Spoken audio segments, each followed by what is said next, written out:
ఈరోజు మనము శ్రీల ప్రభుపాదుల వారిచే వచించబడినటువంటి శ్రీమద్ భాగవతంలో స్కందము 8వ అధ్యాయం 24 మరియు 25 శ్లోకాల నుంచి చర్చించబడింది.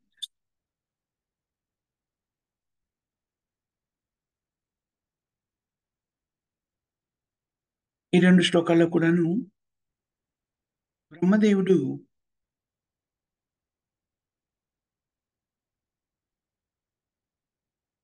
సుదీర్ఘ కాలంగా తపస్మగ్నుడైనప్పుడు ఆ తపఫలం మూలంగా భగవంతుడి కరుణ చేత పరమాత్మగా అతని హృదయంలో శ్రీకృష్ణుడి కరుణ చేత శ్రీకృష్ణుని గర్భోదక సాయి విష్ణుని చూడగలిగాడు.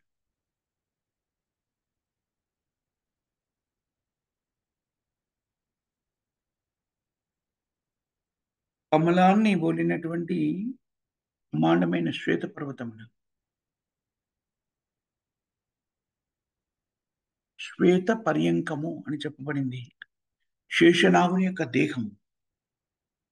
దానిపై శయనించి ఉన్న పరమ పురుషుడు. వీటిని బ్రహ్మదేవుడు చూడగలిగాడు.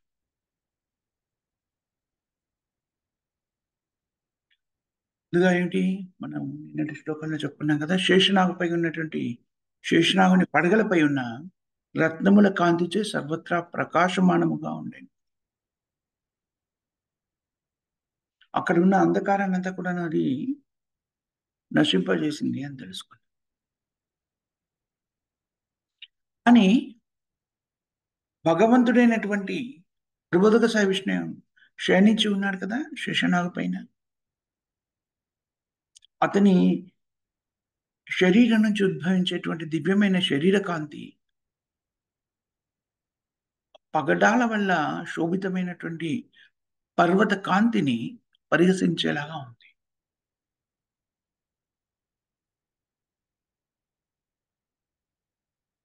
పరమపురుషుడు ఎలా కనిపిస్తున్నాడు బ్రహ్మదేవుడికి? పీతవసనము,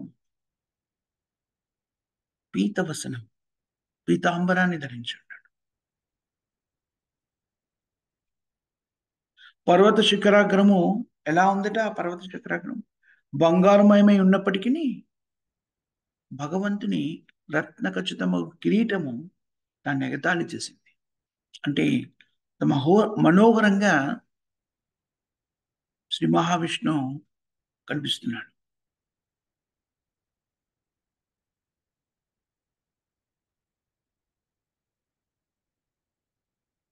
ఆ పర్వతం కూడా ఎలా ఉంది? పుష్పభరితమై జలపాతాలతో, ఔషధులతో, పూలమాలల్లో కప్పబడినప్పటికీ భగవంతుని యొక్క దేహము రత్నములు, ముత్యములు, తులసీదళములు, పూమాలలతో అలంకృతమై ఆ పర్వత దృశ్యాన్ని పరిహసించేలాంటి మహోత్కృష్టమైనటువంటి అందాన్ని బ్రహ్మదేవుడు తొలగించాడు. కృష్ణ అంటేనే అత్యంత ఆకర్షణీయమైన అని అర్థం చెప్పబడింది. భౌతిక జగత్తులో మనము సౌందర్యాన్ని తొలగించి ఆహా ఓహో అనుకుంటూ ఉంటాం. ప్రకృతి ఆరాధకులు ఎందరో ఉన్నారు. నాకు ఒక వ్యక్తి కలిశారు ఒక 6-7 సంవత్సరాల క్రితం. ఆ వ్యక్తి కేవలము మామూలుగా ఎక్కడో ఒక చోట పరిచయం అయ్యారు భారతదేశంలోనూ. ఆ వ్యక్తికి చాలా సాత్వికమైన గుణగణాలు కలిగినటువంటి ఆ వ్యక్తి కేవలం ప్రకృతి ఆరాధనే చేస్తాను అంటారు. దాంట్లో కూడాను పక్షులని పరీక్షించడం మాత్రమే ఆ వ్యక్తి యొక్క ప్రత్యేకత. దానికోసమని క్యాంప్స్ అని వెళ్ళేవారు. ఏంటి క్యాంప్కి వెళ్తున్నారు మీరు అంటే, పక్షులను గమనించడానికి ఒక ప్రత్యేకమైన క్యాంప్. వారం రోజులు తన ఉద్యోగానికి లీవ్ అది పెట్టేసుకొని ఎక్కడ వెళ్తున్నాడు? క్యాంప్కి వెళ్తాను. ఏ క్యాంప్ అండి? ఏంటది అంటే, పక్షులని గమనించడానికి ఏర్పరచుకునే క్యాంప్. అలాంటి ఇష్టాలున్న కొంతమంది వ్యక్తులంతా కలిపి ఏర్పరచుకున్న ఒక సమూహం ఉంది, ఏదో అసోసియేషన్. వాళ్ళంతా కలిసి ఏదో ఒక ప్రదేశానికి వెళ్తారు భారతదేశం. వెళ్ళిపోయి ఆ వారం రోజులు ఏం చేస్తారు? అటవీ ప్రదేశంలో ఉండి ఆ పక్షులని గమనిస్తుంటారు. వాటి పిక్చర్స్ తీసుకోవడం ఇతరత్ర అంతే. చూడండి వ్యక్తులు ఎలాంటి విభిన్నమైనటువంటి మానసిక స్థితులతో ఉంటారో, విభిన్నమైన చైతన్యాన్ని కలిగి ఉంటారు. మామూలుగా మనుషులకి ప్రకృతి సౌందర్యం చూస్తే ఆహ్లాదం కలుగుతుంది. కానీ భౌతిక జగత్తంతా కూడా ఏమని చెప్పబడింది? ఆధ్యాత్మిక జగత్తు యొక్క వికృత ప్రతిబింబము. ఇవన్నీ కూడా ఎక్కడి నుంచి ప్రకటితమయ్యాయి? భగవంతుని నుంచే ప్రకటితమయ్యాయి. అన్నీ కూడా భగవంతుని నుంచే. ఇది భౌతిక ప్రకృతి వికృత ప్రతిబింబమైనప్పుడు, దాని వస్తు రూపము, దాని నిజము ఇది వికృత ప్రతిబింబము కదా! ప్రతిబింబము అంటే ఒక వస్తువుకు ఉండేటువంటి ప్రతిబింబము కదా! అంటే ఇది నిజం కాదు. కేవలం ప్రతిబింబము. అశాశ్వతమైనటువంటి. ప్రతిబింబమే ఇంత అద్భుతంగా ఉన్నప్పుడు, మన నిజ వస్తువు ఎంత అద్భుతంగా ఉంటుంది? మహా అద్భుతంగా ఉంటుంది. కదా! అందుకని ఎవరైనా కూడాను శ్రీకృష్ణుని యొక్క సౌందర్యానికి ఆకర్షితులయ్యారనుకోండి, భౌతిక ప్రకృతి యొక్క సౌందర్యం కానివ్వండి, భౌతిక ప్రకృతి అంటే కేవలము ప్రకృతి మాత్రమే కాదు. మనం కూడా ప్రకృతే కదా! న్యూన్య ప్రకృతి, ఉన్నత ప్రకృతి. జీవులందరూ కూడా ఉన్నత ప్రకృతిగా చెప్పబడ్డారు. కాబట్టి ఎప్పుడైతే భగవంతుడైన శ్రీకృష్ణునికి ఆకర్షితులమవుతామో, బాహ్య ప్రపంచంలోని ప్రకృతికి కానివ్వండి, ఇతరాత్ర వాటికి కానివ్వండి, ఆకర్షణని కోల్పోతాడు. ఎందుకని? అత్యంత ఆకర్షణీయమైనటువంటి భగవద్ రూపాన్ని చూడగలిగినప్పుడు, దాన్ని ఆస్వాదించినప్పుడు, ఇంకేది కూడా అంతకన్నా అందమైనది ఏం లేదు. అలాగని చెప్పేసి భౌతిక ప్రపంచం అంతా కూడా ఆహా! అందంగా లేదు కాబట్టి కించపరిచే ప్రయత్నం చేయడం.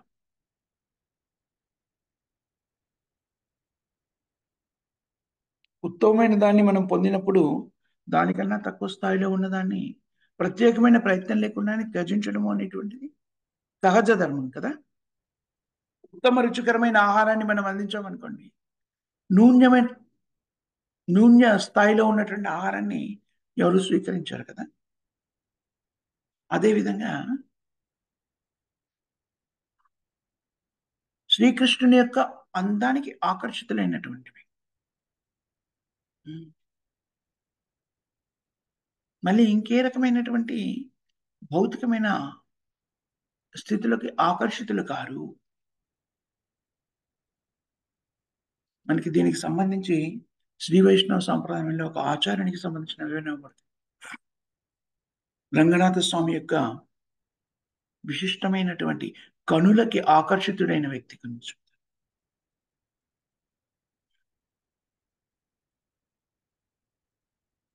శ్రీ వైష్ణవ సాంప్రదాయాన్ని ప్రకటితం చేసింది ఎవరు? హ్మ్. ఎవరికైనా గుర్తుందా? రామానుజాచార్యులు.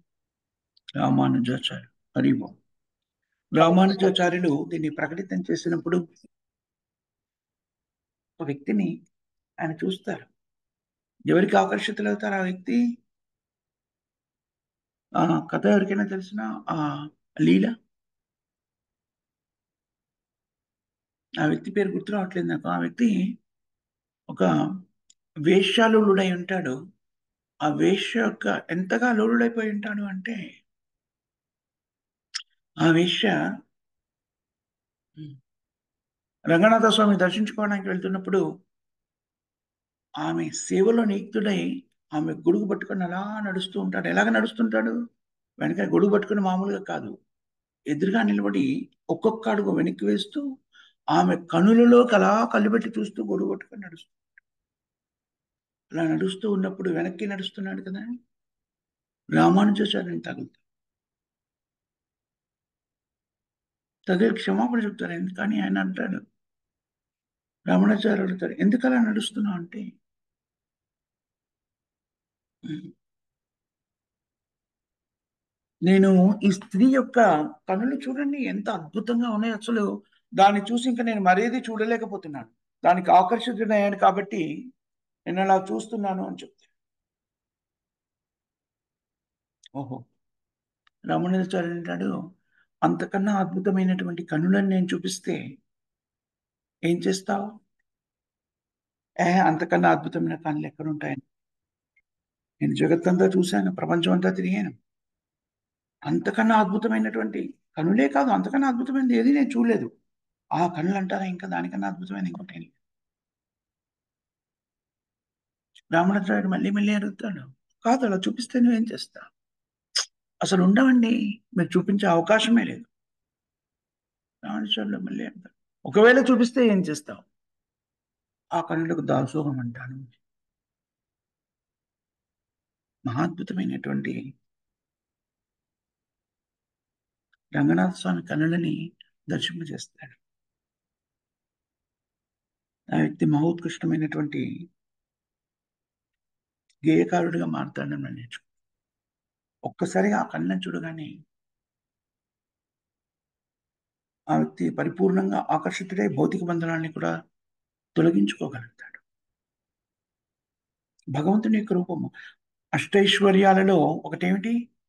అద్భుతమైన సౌందర్యం. ఎంతటి సౌందర్యము అంటే మనము ఇంతవరకు చూడనటువంటి మహాద్భుతమైన సౌందర్యం.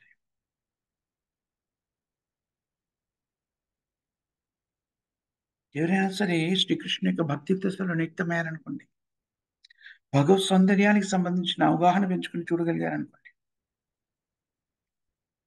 ఏ రకమైన వస్తువులు, స్థితులు, వ్యక్తులు ఏవి కూడాను వేటికి కూడాను ఆకర్షితుడు కాకుండా ఉంటాడు.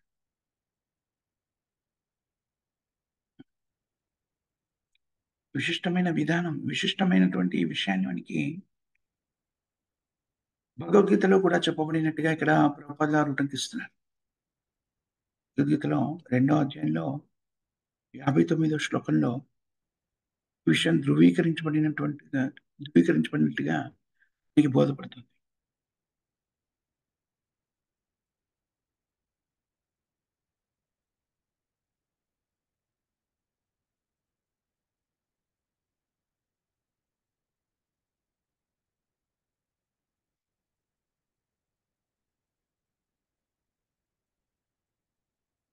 ఎప్పుడైనా సరే ఆధ్యాత్మిక చింతనతోని మనము భగవత్ సేవలో నియుక్తమై ఉంటామనుకోండి, దానిలోని రుచిని ఆస్వాదించడం మొదలెట్టినప్పుడు భౌతిక ప్రకృతిలోని భౌతికమైన కార్యక్రమాల నుంచి ప్రత్యేకమైన ప్రయత్నం లేకుండా విడిపోతాము.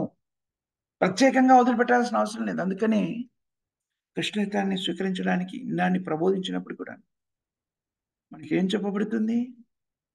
చైతన్య మహాప్రభు కూడా అదే చెప్పాడు, స్థానే స్థిత. ఎప్పుడైతే మీరు మీ కార్యక్రమాల్లోని నియుక్తమైంది భక్తిత్వ సేవని స్వీకరించాలనుకోండి, భక్తి పరాకాష్ఠకు చేరినప్పుడు భౌతికమైన కార్యక్రమాలు ఏవి కూడాను చేయాలనే ఆసక్తి ఉండదు. ఎలా ఆసక్తి ఉండదు? దాని నిరుత్సాహంతో నిస్తేజంగా మారడం కాదు, అత్యంత ఉత్సాహకరమైనటువంటి ఆనందకరమైనటువంటి స్థితికి సంబంధించిన కార్యక్రమంలో నిమగ్నమై ఉంటారు. కాబట్టి భక్తియుక్త సేవలో భగవంతుని యొక్క భక్తియుక్త సేవలో నియుక్తమై ఉంటారు కాబట్టి భౌతికమైన కార్యక్రమాలు రుచించవు. మీలో చాలా మందికి ఆ అనుభూతి కలిగి ఉంటుంది. పూర్వాశ్రమంలో కృష్ణయుతాన్ని స్వీకరించడానికి ముందు మీరు చేసే కొన్ని పనుల మీద ఇప్పుడు ఆసక్తి తగ్గిపోవడం మీరు గమనించే ఉంటారు. కానీ భక్తిత్వ సేవలో ఇంకా కూడాను అభివృద్ధి పథంలోకి వెళ్ళినప్పుడు భగవంతుని యొక్క దివ్య లీలల వైపు ఆకర్షితులై దానిలో స్థిరపడ్డప్పుడు భౌతికమైన కార్యక్రమాన్ని వదిలిపెట్టాలి అని చెప్పబడేటువంటి ఉన్నాయి చూసారా? ప్రత్యేకమైన ప్రయత్నం చేయక్కర్లేదు, వాటి మీద ఆసక్తి ఉండదు.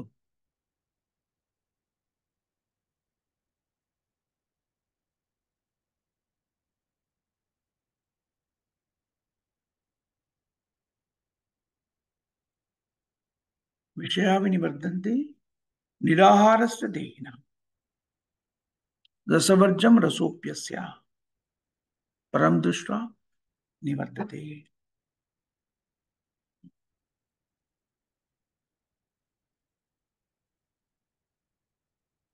భౌతికమైనటువంటి కార్యక్రమాల నిమగ్నం మనం విషయా వినివర్ధంతే.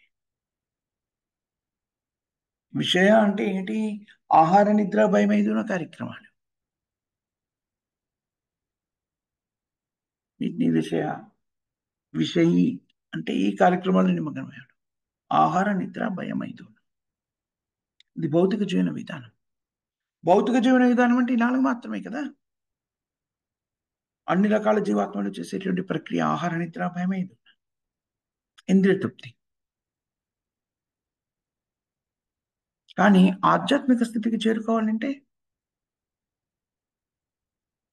ఈ శరీరము ఏవైతే అవసరాలుగా భావిస్తుందో వాటిని నియంత్రించాలి. నియంత్రించినప్పుడు నియంత్రణ ద్వారా భక్తిత్వ సేవలో నియుక్తమైనప్పుడు భగవత్ సేవలోని మాధుర్యతని ఆస్వాదించినప్పుడు ఈ నియంత్రణతో పని లేదు. నియంత్రణ ఎప్పుడు దాని మీద ఆకర్షణ ఉన్నప్పుడు నియంత్రణ అవసరం. భగవద్భక్తిలో ఉద్ధర్త స్థితికి వెళ్ళినప్పుడు నియంత్రణ ఎక్కడ వస్తుంది? అసలు వీటిని చేయాలన్న ఆసక్తే ఉండదు. శారీరక అవసరాలన్నీ కూడాను తగ్గిపోతూ వస్తూ ఉంటాయి. కానీ ఆ ఆధ్యాత్మిక స్థితిని చేరేంత వరకు కూడాను దాన్ని నియంత్రించే విధానం మనకు ప్రబోధించు.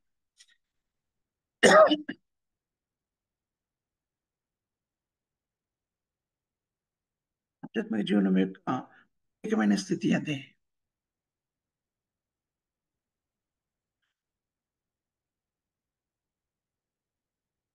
తే ధర్మ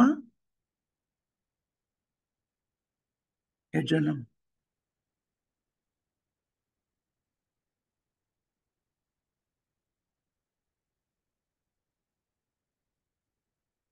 ఎలాంటిది అంటే భౌతిక జగత్తులో ఇప్పుడున్నటువంటి పరిస్థితులు ఎలాంటివంటే భౌతికమైన వస్తువుల మీద వ్యక్తులు విపరీతమైన ఆకర్షణ పెంచుకుంటారు. నేను పనిచేస్తున్న ప్రదేశం కానివ్వండి, నేనుంటున్న ఇల్లు కానివ్వండి, ఏదో ఒక వస్తువు మీద విపరీతమైన ఆకర్షణ పెంచుకుంటారు. మహాద్భుతమైనది. ఇందాక మనం చెప్పుకున్నప్పుడు కొందరు ప్రకృతి మీద ఆకర్షణ పెంచుకుంటారు. ఈ ఆకర్షణలన్నీ కూడా ఎప్పటి వరకు? దీనికన్నా మహాద్భుతమైన దాన్ని మనం అనుభూతి చెందనంతవరకు.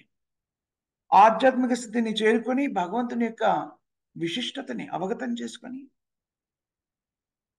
వాటిని ఆస్వాదించడం మొదలెట్టినప్పుడు భౌతిక జగత్తులోని స్థితిలేవి కూడాను మనను ఆకర్షించవు. శ్రీకృష్ణ భగవాన్ యొక్క విస్తార రూపమే కదా గర్భోదక సాయి విష్ణు. గర్భోదక సాయి విష్ణు గురించి మనం ఇంతకుముందు శ్లోకాల్లో మాట్లాడితే ఏమని చెప్పుకున్నాము? ఎంత విస్తృతంగా ఉంది చూడండి. గర్భోదక సాయి విష్ణు యొక్క నాభి నుంచి ఉద్భవించినటువంటి కమలము మొత్తం బ్రహ్మాండం అంతా అని కూడా చెప్పు కదా. విరాట్ రూపం అంతా కూడాను ఆ కమలంలోనే స్థిరపడి ఉంది. ఆ కమలం అంతా కూడా మరి ఎంత విస్తృతమైంది ఆ కమలము. అది ఎక్కడి నుంచి ఉద్భవించింది? గర్భోదక సాయి విష్ణు నాభి నుంచి ఉద్భవించింది. నాభి అంత విస్తృతంగా ఉన్నాడు. నాభి నుంచి ఉద్భవించిన కమలం అంత విస్తృతంగా. నాభి ఎంత ఉండాలి? ఆ నాభిని కలిగి ఉన్నటువంటి శరీరం ఎంత ఉండాలి? మన ఊహకి అందనటువంటిది కదా.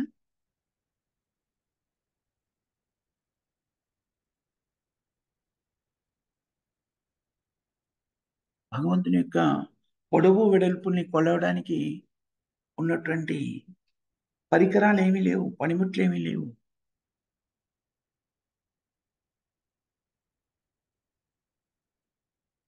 అలాగే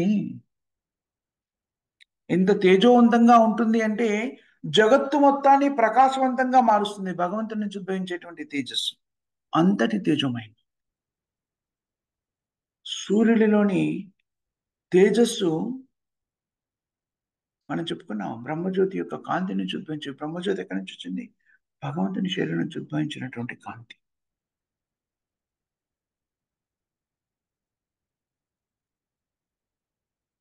అలా ఆసీనుడైనటువంటి గర్భోదక సాయి విష్ణు గురించి ఇక్కడ మనం గర్భోదక సాయి విష్ణు ఎక్కడి నుంచి మనకి పురుషావతారాల్లో విస్తార రూపాలు చెప్పుకున్నప్పుడు గర్భోదక సాయి విష్ణు ఎక్కడ ప్రకటితమయ్యాడు? కార్ణోదక సాయి విష్ణు నుంచి ఉద్భవించినటువంటి నిశ్వాసం నుంచి ఉద్భవించిన ఖగోళంలో గర్భోదక సాయి విష్ణు. మరి ఆ ఖగోళానికి కారణభూతమైనటువంటి కార్ణోదక సాయి విష్ణు ఎంత విస్తృతంగా ఉండి ఉంటారు. ఎక్కడి నుంచైతే అది ఉద్భవించిందో సంకర్షణుడు, చతుర్యుగంలోని సంకర్షణుడు ఎలా ఉంటాడు? దానికన్నా ముందున్నటువంటి నారాయణుడు, నారాయణ కన్నా ముందున్న మరో చతుర్వ్యూహము సంకర్షణుడు. ఈ 4 ఈ చతుర్వ్యూహాలు ప్రకటితమైనటువంటి బలరాముడు ఎలా ఉంటాడు? మరి బలరాముడు కూడా ప్రకటితమైనటువంటి శ్రీకృష్ణ భగవానుడు ఎలా ఉండి ఉంటాడు? ఊహాతీతమైనటువంటిది కదా!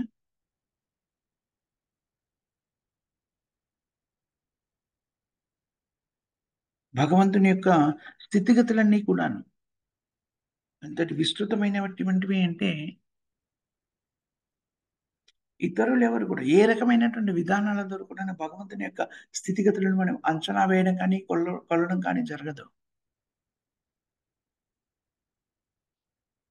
శ్రీకృష్ణుడు ఇక్కడ ఏమని చెప్తున్నారు? గర్భోదక సాయి విష్ణు యొక్క కొలమానం కూడాను కొలవడానికి ఆస్కారం లేకుండా ఉంది. ఎందుకని? మొత్తం జగత్తంతా వ్యాప్తి చెంది ఉన్నాడు. బ్రహ్మాండం అంతా వ్యాప్తి చెంది ఉన్నాడు. భౌతిక జగత్తులో మనం ఏ రకమైనటువంటి స్థితిని చూసినా కూడాను అవన్నీ కూడాను భగవంతుడైనటువంటి శ్రీకృష్ణుడి నుంచి ఉద్భవించినవి. సౌందర్యము దేనికి ప్రాతినిధ్యం వహిస్తుంది? అది కృష్ణుడి యొక్క సౌందర్యం. మనం చెప్పుకున్నాము. రసోహం అప్సి కౌంతేయ, భగవంతుడు ఎక్కడున్నాడో చూపించండి అన్నప్పుడు మామూలుగా అయితే ప్రాథమిక దశలో ఉన్నటువంటి వ్యక్తులు భగవంతుని ఎక్కడెక్కడ చూడవచ్చును అనేటువంటిది మనకి కృష్ణుడే స్వయంగా చెప్తాడు. రసోహం అప్సు కౌంతేయ, ద్రవాన్ని స్వీకరించినప్పుడు ద్రవ పదార్థాల్లోని రుచిని నేనే. ఒక వృక్షాన్ని చూసినప్పుడు నిజానికి గుర్తు రావాల్సింది ఏమిటి? భగవంతుడైన శ్రీకృష్ణుడు. ఒక ఫలాన్ని, ఒక పుష్పాన్ని, ఫలంలోని రసస్వాదన, పుష్పంలోని సుగంధత, జగత్తులో కనబడే సౌందర్యం అంతా కూడాను ఎక్కడి నుంచి ప్రకటితమైంది? కృష్ణుడి నుంచే ప్రకటితమైంది.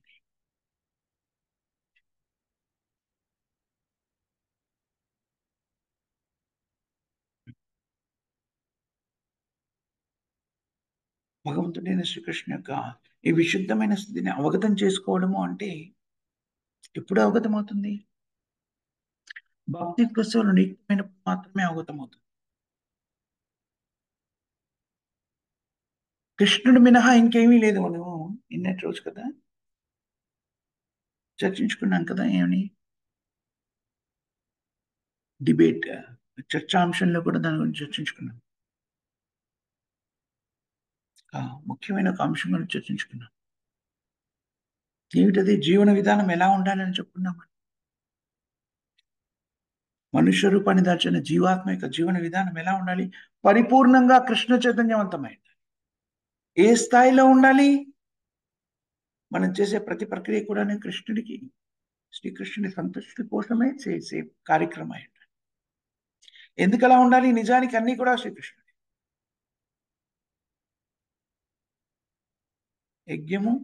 యజ్ఞం చేసేటువంటి యజ్ఞకర్త, యజ్ఞంలో వినియోగించేటువంటి ఆహుతులు అన్నీ కూడాను నిజానికి ఏమని చెప్పబడింది? ఆధ్యాత్మికమే. ఆధ్యాత్మికం అంటే భగవంతుని నుంచి ఉద్భవించినటువంటివి. భౌతిక ప్రకృతి కూడా ఏమని చెప్పబడింది? నిజానికి భగవంతునిచే ఉద్భవించబడింది. ఒక విధంగా అందుకనే శ్రీల ప్రభుపాదులు గారు అనేక పర్యాలు చెప్తారు మనకి. భౌతికము అనేటువంటిది ఎంతవరకు భౌతికమది? కృష్ణుడి నుంచి విడివడి ఉన్నంత వరకు భౌతికం. కృష్ణ చైతన్యము అన్నింటినీ ఆధ్యాత్మికం చేసే విధానాన్ని మనకి ప్రబోధిస్తుంది. ఎప్పుడైతే మనము వస్తువుని కానీ, స్థితిని కానీ, మనస్సుని కానీ, మన ఇంద్రియాలని కానివ్వండి, బుద్ధిని కానివ్వండి, భగవత్ సేవలో నియుక్తం చేస్తామో అవన్నీ ఏమైపోతాయి? ఆధ్యాత్మికమైపోతాయి. ఆధ్యాత్మికతకి, భౌతికత్వానికి వ్యత్యాసం ఏమిటి? కృష్ణ సేవలో నియుక్తం కాలేదంతా కూడా భౌతికము. అదే కృష్ణ సేవలో నియుక్తం అయితే అది ఆధ్యాత్మికం. సులభమైనటువంటి నిర్వచనం. కృష్ణ చైతన్యము అన్నింటినీ ఆధ్యాత్మికం చేసే విధానాన్ని ప్రబోధిస్తుంది. నిర్బంధే కృష్ణ సంబంధి. చేసే ప్రతి కార్యక్రమాన్ని కూడా కృష్ణుని కేంద్ర బిందువుగా పెట్టి చేసామనుకోండి, మన జీవనం ఏమైపోతుంది? ఆధ్యాత్మికమై. ఎంత సులభతరం చూడండి. చాలా ఉత్కృష్టమైన స్థితిని పొందడానికి ఇవ్వబడినటువంటి సులభతర విధానము కృష్ణ చైతన్యం.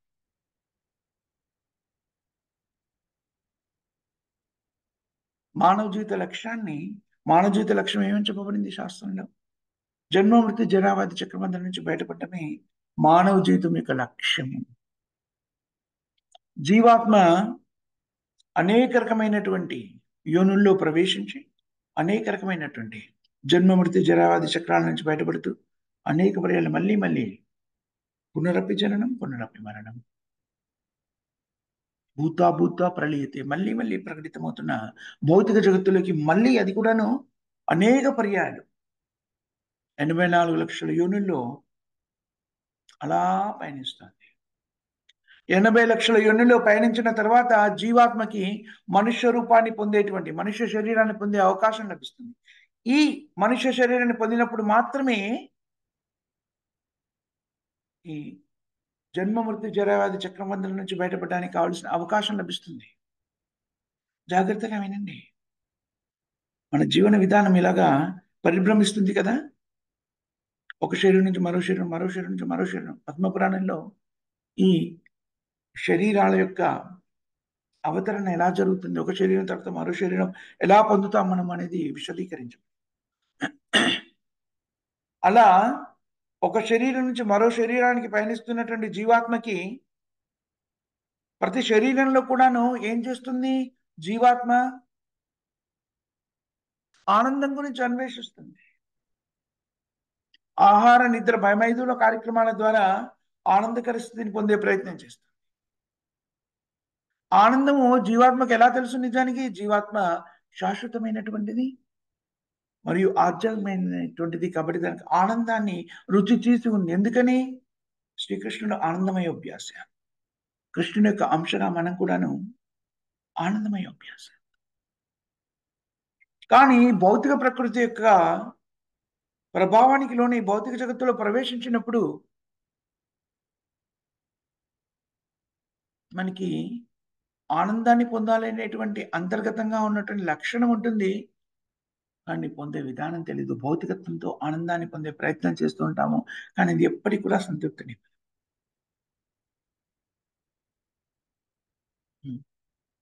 అలా ఆనందం కోసం అన్వేషిస్తున్నటువంటి జీవాత్మ రకరకాల ఊహాకణాలతో రకరకాల స్థితుల్ని ఈ విధమైనగా చేస్తే నాకు ఆనందం లభిస్తుంది, ఆ విధంగా చేస్తే ఆనందం లభిస్తుంది. ఆ ప్రయత్నంలో భాగంగా రకరకాల యోనుల్లోకి ప్రవేశిస్తుంది, రకరకాల శరీరాల్ని స్వీకరిస్తుంది. ప్రతి శరీరంలో కూడాను ఆహార నిద్ర భయమైన కార్యక్రమాన్ని నిర్వర్తిస్తూ ఆనందం కోసం అన్వేషిస్తుంది. కానీ ఏం లభిస్తుంది? దానికి క్లేశకరమైన జీవనమే లభిస్తుంది.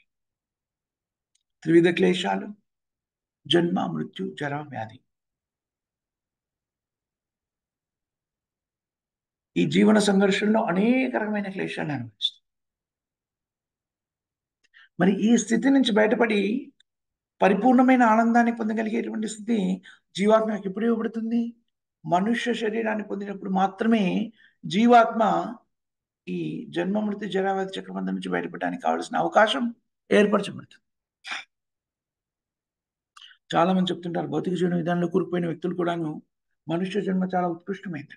ఎందుకు మనుష్య జన్మ ఉత్కృష్టమైంది? మిగిలిన జీవులు కూడాను ఆత్మనే. చీమ కానీ, దోమ కానీ, ఏణి కానీ, పంది కానీ, కుక్క, నక్క అన్నీ కూడా జీవాత్మనే. మనకు కూడా జీవాత్మనే. కానీ మనుష్య శరీరం పొందినప్పుడు జీవాత్మ మనుష్య శరీరం ఉత్కృష్టమైంది. ఎందుకు? ఈ శరీరాన్ని పొందినప్పుడు మాత్రమే జీవాత్మకి జన్మమృతి జరావ్యాధి అనే చక్రబంధం నుంచి బయటపడడానికి కావలసిన అవకాశం లభిస్తుంది. కాబట్టి మనుష్య జన్మ ఉత్కృష్టం. లేకపోతే మనుష్య శరీరాన్ని పొందిన తర్వాత కూడాను మనకి శాస్త్రంలో అనేక పర్యాలు చెప్పబడింది. ఆహార నిద్ర భయమైదు అనే కార్యక్రమాల నిమగ్నమై పశు జీవనాన్ని కొనసాగిస్తే, మనుష్య జీవనానికి పశు జీవనానికి తేడా లేకుండా జీవనాన్ని కొనసాగిస్తే దానివల్ల ఎలాంటి ప్రయోజనము లేదు. మనుష్య జీవనాన్ని వృధా చేసుకున్నాను. ఎందుకంటే మనుష్య జీవనంలో ఉన్నప్పుడు మాత్రం ఒక ప్రత్యేకమైన కార్యక్రమం ఏదైతే ఉందో, జీవాత్మ భౌతిక జగత్తు నుంచి బయటపడడానికి కావలసిన అవకాశము మనుష్య శరీరాన్ని పొందినప్పుడు మాత్రమే ఇవ్వబడుతుంది. మిగిలిన శరీరాలు పొందినప్పుడు ఆ అవకాశం లేదు. మరి మనుష్య శరీరాన్ని పొందినప్పుడు కూడాను ప్రత్యేకంగా ఇవ్వబడినటువంటి అవకాశాన్ని మనం సద్వినియోగపరచుకోలేకపోతే మనము మానవ జీవనాన్ని వృధా చేస్తున్నాం. చాలాసార్లు వింటుంటాం కదా, భక్తియుక్త సేవలు నియుక్తం కాకపోయినట్టయితే దీన్ని స్వీకరించినప్పుడు మానవ జీవనం వృధా అయిపోతుంది. ఎందుకు అయిపోతుంది? ఎందుకనంటే ఇలా పరిభ్రమిస్తున్నటువంటి జీవాత్మ 84 లక్షల యోనిలో పరిభ్రమిస్తుంది కదా. 80 లక్షల యోనిలో పరిభ్రమించినప్పుడు దానికి జన్మ మృత్యు జరావాచకుల నుంచి బయటపడే అవకాశం లేదు. క్రమ పద్ధతిలో పరిణామ క్రమంలో భాగంగా ఒక జీవి నుంచి మరో జీవి, చేప నుంచి కప్ప, కప్ప నుంచి మరోటి నుంచి మరోటి, అలా జీవనాన్ని కొనసాగిస్తుంది. దాంట్లో కొన్ని యోనుల్లో జీవాత్మ వందల వేల సంవత్సరాలు మనం చూస్తుంటాం. వృక్షాలు ముఖ్యంగా యుగ యుగాలుగా ఉన్న వృక్షాన్ని మనం చూస్తున్నాం. ఈ వృక్షం ఎప్పుడో రాముడు స్పృశించిన వృక్షం అని మనం వెళ్ళి నమస్కరిస్తాం. అంటే ఎప్పటి నుంచి ఉంది? యుగాల నుంచి కూడాను. అదేంటి నిజానికి ఆ వృక్షము? ఓ జీవాత్మ. అంటే అది కొన్ని యుగాల నుంచి ఆ శరీరాన్ని దాల్చి అక్కడే ఉంది. అంటే చూడండి, మనుష్య జన్మని కోల్పోతే ఎన్ని కోటాను కోట్ల సంవత్సరాలు ఇలా పరిభ్రమించిన తర్వాత మళ్ళీ మనుష్య జన్మ లభిస్తుంది. మళ్ళీ అప్పుడు మనుష్య జన్మ లభించినప్పుడు కూడాను మామూలుగా అయితే ఆహార నిద్ర భయమైదుల కార్యక్రమాలు కోటాను కోట్ల జన్మల ప్రకారంగా జన్మల నుంచి పరితపిస్తూ దానిలో నిక్షిప్తమై ఉన్నాం కాబట్టి మనుష్య జన్మ పొందగానే కూడాను జీవాత్మ ఏ రకమైన కోరికల్ని కలిగి ఉంటుంది? ఆహార నిద్ర భయమైదుల కార్యక్రమాలు నిమగ్నం అవుతుంది. విశుద్ధమైన భక్తుల కృప వల్ల మనకి ఆధ్యాత్మికతకి సంబంధించిన అవగాహన పెరుగుతుంది. చైతన్య మహాప్రభు చెప్తారు కదా, హే రూపే, ఏంటది శ్లోకం గుర్తుందా? కోయి భాగ్యవాన్ జీవ గురు కృష్ణ ప్రసాద పాయే భక్తి లతా బీజ. బ్రహ్మాండ భ్రమితే కోనే భాగ్యవాన్ జీవ గురు కృష్ణ ప్రసాద పాయే భక్తి లతా బీజ. భక్తికి సంబంధించిన పరిజ్ఞానాన్ని అవగతం చేసుకోవాలి అంటే అసాధారణమైనటువంటి విషయం ఇది. గురు కృష్ణ ప్రసాద పాయే, విశుద్ధమైన భక్తుల యొక్క కృప వల్ల మాత్రమే మనకి ఆధ్యాత్మికతకి సంబంధించిన అవగాహన పెంపొందించుకోవడానికి అవకాశం ఏర్పడుతుంది.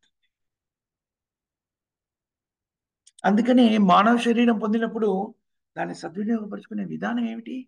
కృష్ణ చైతన్యాన్ని స్వీకరించడం. భక్తియుక్త సేవలో నియుక్తమై భౌతికమైన స్థితి నుంచి ఆధ్యాత్మిక స్థితికి ఎదగడం. అది ప్రస్తుత కాలమాన పరిస్థితుల్లో కేవలము కృష్ణ చైతన్యాన్ని స్వీకరించడం ద్వారా మాత్రమే సాధ్యం. దాన్ని స్వీకరించే విధానము మనకి శ్రీకృష్ణుడు స్వయంగా భగవద్గీతలో తెలియజేశారు. సర్వధర్మాన్ పరిత్యజ్య మామేకం శరణం వ్రజ అహం సర్వపాపేభ్యో మోక్షయిష్యామి శుచ. అలా పరిపూర్ణంగా కృష్ణుని యొక్క శరణాగతి పొందే విధానము ఆచరణయోగ్యంగా చేసేదాన్ని దాన్ని మళ్ళీ చైతన్య మహాప్రభు కూడా ప్రకటితమై ఆచరించి చూపించారు. ఆ ఆచరణ విధానము నియమ నిబంధనలన్నీ కూడాను పరంపరానుగతంగా స్వీకరించి శ్రీల ప్రభుపాదుల వారు మనం ఇప్పుడున్న స్థితికి అనుగుణంగా పాటించగలిగే విధంగా చిన్న చిన్న నియమాలుగా మనకు అందించారు. ముఖ్యమైన 4 పాటించవలసిన నియమాలు. హరే కృష్ణ కృష్ణ కృష్ణ హరే హరే, హరే రామ రామ రామ హరే హరే. మహామంత్రాన్ని జపించడం ఇష్టంగా 108 సార్లు ఈ మహామంత్రాన్ని జపిస్తే ఒక జపమాల అవుతుంది. కనీసంగా 16 మార్లు ఈ మహామంత్రాన్ని జపించడం. కృష్ణ ప్రసాదాన్ని మాత్రమే స్వీకరించమని, కృష్ణునికి సమర్పించిన భోగాన్ని ప్రసాదంగా స్వీకరించాలి. ఏం సమర్పించవచ్చును? శాకాహారాన్ని మాత్రమే, దాంట్లో నీరుల్లి వెల్లుల్లి మష్రూమ్ లేకుండా జాగ్రత్త. ఇవి రెండు చక్కగా నిర్వర్తించబడాలంటే భక్తుల సాంగత్యంలో జీవనాన్ని కొనసాగిస్తూ నిత్యం భాగవత సేవ ప్రతిదినం కూడాను భగవద్గీత భాగవతాన్ని శ్రవణం చేయడం, కీర్తనం చేయడం అనేటువంటి ప్రక్రియలో నిమగ్నం కావాలి, అధ్యయనం చేయడంలో నిమగ్నం కావాలి.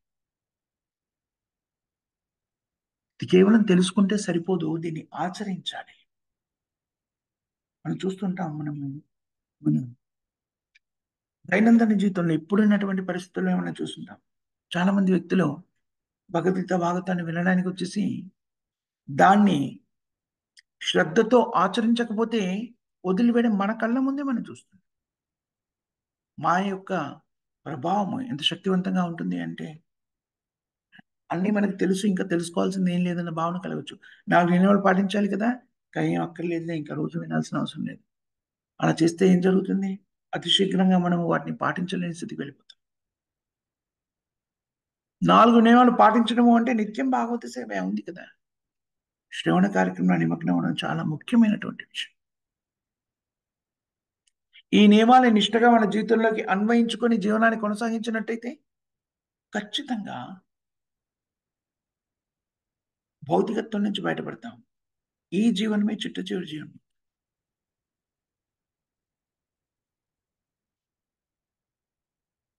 భగవంతుని యొక్క దివ్యమైన లీలని శ్రవణం చేయడం ద్వారా చూడండి, మనము దివ్యమైన లీలని శ్రవణం చేస్తే ఏం జరుగుతుంది? దాని గురించి వింటున్నాం కదా, కృష్ణ నుంచి వింటున్నాం కదా, దాని గురించే మనము ఆలోచించడం మొదలెడతాం కదా. ఏదైతే మళ్ళీ మళ్ళీ మనం వింటాం దాని గురించి ఆలోచిస్తాం. దేని గురించి అయితే ఆలోచిస్తుంటాం దాని గురించే మాట్లాడుతూ ఉంటాం. తద్వారా ఏమవుతుంది? మన్మనాభో మద్భక్తో మధ్యేజీ మాం నమస్కురు. కృష్ణుడు ఏదైతే ఆదేశించాడో అనుక్షణం కూడాను మనస్సులోని నా గురించి తలుస్తూ ఉండమని చెప్పాడు కృష్ణుడు. మన్మనాభవ మద్భక్తో, నా భక్తులు అనుక్షణం నా గురించి ఆలోచిస్తారు ఇక్కడ మనస్సులో. అలాంటి స్థితిని మనము అతి సులభంగా చేరుకోగలం. ప్రస్తుతం ఉన్నటువంటి స్థితిలో మనం చేయవలసింది ఏంటి? శ్రీల ప్రభుపాద నిర్దేశించినటువంటి ఈ నియమాలని, 4 నియమాలని నిష్ఠగా మన జీవితంలోకి అన్వయించుకోవడం మనం చేయవలసిన పని. తద్వారా మనము పరిపూర్ణం కాగలుగుతాం.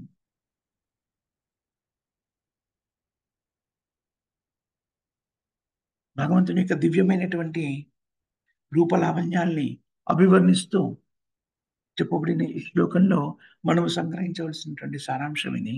మనం దాన్ని ఎలా స్వీకరించాలి, కృష్ణ చైతన్యంలో ఎలా స్థిరపడి ఉండాలి అనేటువంటిది మనము సంగ్రహించవలసిన సారాంశంగా పరిగణించవచ్చును. ఇక్కడ మనం ముగిద్దాం. మాతాజీ సెంటర్ ప్రభుజీ, ఎవరికైనా క్వశ్చన్స్ కానీ కామెంట్స్ కానీ కరెక్షన్స్ కానీ ఉన్నాయి?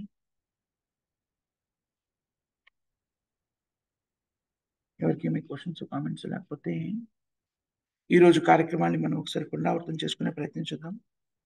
ఈరోజు ఆదివారం కదా, సో మనకి ఇప్పుడు 7:30 నుంచి 8 గంటల వరకు హిందీలో ఇష్టాగోష్ఠి కార్యక్రమం జరుగుతుంది. 8 నుంచి 8:30 వరకు, 8:40 వరకు కూడా కృష్ణప్రియ సఖి మాతాజీ సే కృష్ణలీలల వివరణ ఉంటుంది. దాని తర్వాత 10:30 నుంచి 11 వరకు జపయజ్ఞ కార్యక్రమం, 11 నుంచి 11:30 వరకు శ్రీల ప్రభుపాద గారి గ్రంథాల నుంచి పఠనము, విశ్లేషణాత్మక అధ్యయనము, చర్చ ఉంటుంది. దాని తర్వాత ఇవాళ 4:30 నుంచి మనము పుస్తక పఠనం చేస్తాం. ఏం చదువుతాము? చైతన్య చరితామృతం నుంచి పఠనం ఉంటుంది. దాన్ని ఎంతవరకు చూస్తాము? 5:30 వరకు కదా. 5:30 వరకు పఠనము, 5:30 నుంచి 6 వరకు మళ్ళీ జపయజ్ఞ కార్యక్రమం, 6 నుంచి 7 వరకు మళ్ళీ తెలుగులో ఇష్టాగోష్ఠి కార్యక్రమం ఉంటుంది. 7:30 నుంచి 8 వరకు, 8:30 వరకు రాత్రి మళ్ళీ ఆంగ్లంలో అధ్యయనం కానీ ఆంగ్లంలో ఇప్పుడే ప్రారంభించాం కాబట్టి దాని గురించి మళ్ళీ ఆంగ్లంలో భగవద్గీత గురించి చర్చిస్తాం. ఇవి ఈనాటి ఆధ్యాత్మిక కార్యక్రమాలు. భక్తులందరూ వీటిలో భాగస్థులై రోజంతా కూడా కృష్ణ చైతన్యం జీవించవలసిందిగా విజ్ఞప్తి. ఎవరికైనా మీ క్వశ్చన్స్ కామెంట్స్ లేకపోతే ఇక్కడ మనం ముగిద్దాం. మాతాజీ ప్రభుజీ ప్రేమదని ఎవరు చెప్తారు? నేను చెప్తాను ప్రభుజీ. చెప్పండి ప్రభు. జగద్గురు శ్రీల ప్రభుపాద్కి ప్రణామానికి నామాచార్య హరిదాస్ ఠాగూర్ కి సామవేద వత్త బృందుకి శ్రీ శ్రీ రాధాకృష్ణకి దత్రా శ్రీమద్ భాగవతం కి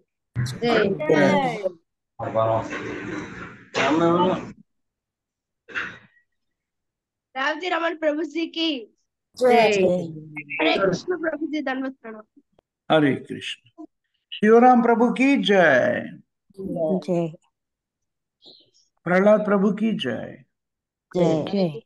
जय सामूहिक भक्त वृंद की जय. श्रील प्रभुपाद की जय. ग्रंथराज श्रीमद भागवతం की जय. Thank you very much Mataji Prabhuji. Srila Prabhupada గారి గ్రంథాలను చర్చించే అవకాశం కల్పించారు. మీ అందరికి కూడా హృదయపూర్వక కృతజ్ఞతలు, ధన్యవాదాలు. హరే కృష్ణ. हरे कृष्ण కృష్ణ ప్రభుజీ दंडवत प्रमाण హరే కృష్ణ ప్రభుజీ ధన్యవాద ప్రణామం. హరే కృష్ణ ప్రభుజీ ధన్యవాద ప్రణామం. హరే కృష్ణ ప్రభుజీ. హరే కృష్ణ ప్రభుజీ ధన్యవాద ప్రణామం. హరే కృష్ణ ప్రభు. హరే కృష్ణ ప్రభుజీ. హరే కృష్ణ. మంగళవారం అండి. ఏంటమ్మా? ఏకాదశి మంగళవారమే అయిందండి. నేను చూసి చెప్తానమ్మా. मंगलवार ప్రభుజీ. మంగళవారం ఏంటమ్మా? హరే కృష్ణ. ప్రణామం. ప్రణామాతాజీ. హరే కృష్ణ.